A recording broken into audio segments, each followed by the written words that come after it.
ভাইয়া ভাইয়া ভাইরা হওয়ার বুড়কি বেটা ভাইরা তোর আর ঘরে রাখুন না ভাইয়া ভাইয়া বাড়িতে ভাইয়া তুই না না আমি আর তোমাকে রাখতে পারবো না আমি বেকার মানুষ তোমাকে খাওয়ানোর মতো আমার কাছে টাকা নেই আমিও পারবো না আমার এইটুকু বেতনের একটা চাকরি এই বেতন দিয়ে তোমার আমি রাখতে পারবো না তোরা আমার দুই ছেলে আমি তোদের বাবা তো এরকম কথা কি বলতে পারলি বাবা এত কথা জানি না আমি তোমাকে রাখতে পারবো না এই আমার শেষ কথা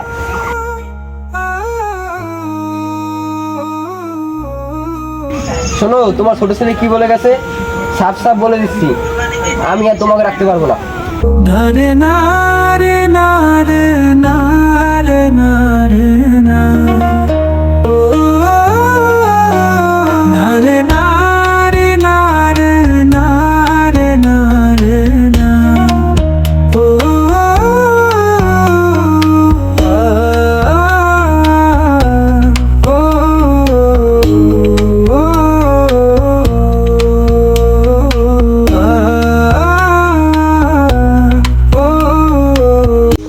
যাদের জন্য এত কিছুই করলাম তারাই শেষ পর্যন্ত আমাকে বাড়ি থেকে বের করে দিল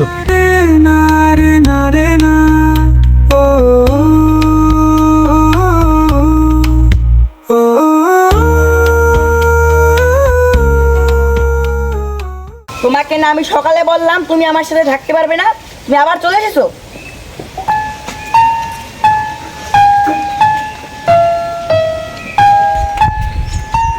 হ্যালো মিস্টার রায় হ্যাঁ আমি 30 লাখ টাকার কথা বলছিলাম হ্যাঁ আমার যে ছেলে আমাকে বেশি ভালো থাকবে তাকেই আমি দেবো 30 লাখ টাকা হ্যাঁ আচ্ছা তাই পাঠিয়ে দিয়েন তাকে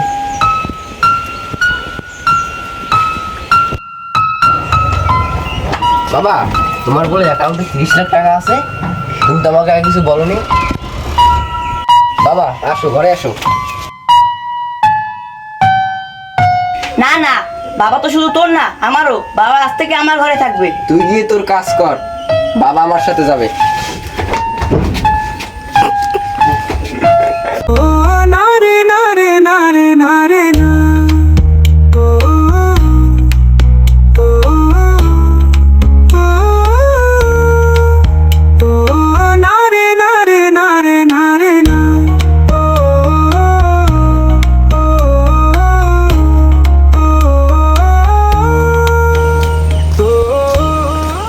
আরে মিস্টার রায় আসুন বসুন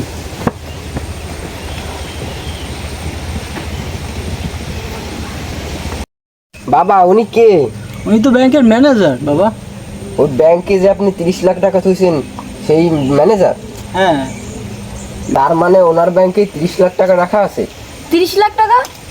30 লাখ টাকা কোথায় আপনার বাবা আমাদের ব্যাংকে তো কোনো টাকাই রাখেনি মানে তার মানে বাবা আমাদের চালাকি করে দুই ভাইকে এতদিন খাটিয়েছে তুমি আমাদের বাড়ি থেকে এই মুহূর্তে বেরিয়ে যাও তুমি আমাদের দুই ভাইকে ঠকিয়েছো তুমি একটু ঠকবা তোমার মুখ যেন আর না দেখি আরে দাঁড়াও দাঁড়াও তোমার দুই ভাই শুরু করছো কি আগে আমার কথাটা শেষ পর্যন্ত শুনতে তো দাও তোমার বাবার আমার ব্যাংকে 30 লাখ না তার থেকে অনেক বেশি টাকা আছে কি 30 লাখ টাকার চেয়েও বেশি মিস্টার রায় চলুন সব টাকা বৃদ্ধাশ্রমে দিয়ে ওখানেই থেকে যাব বাবা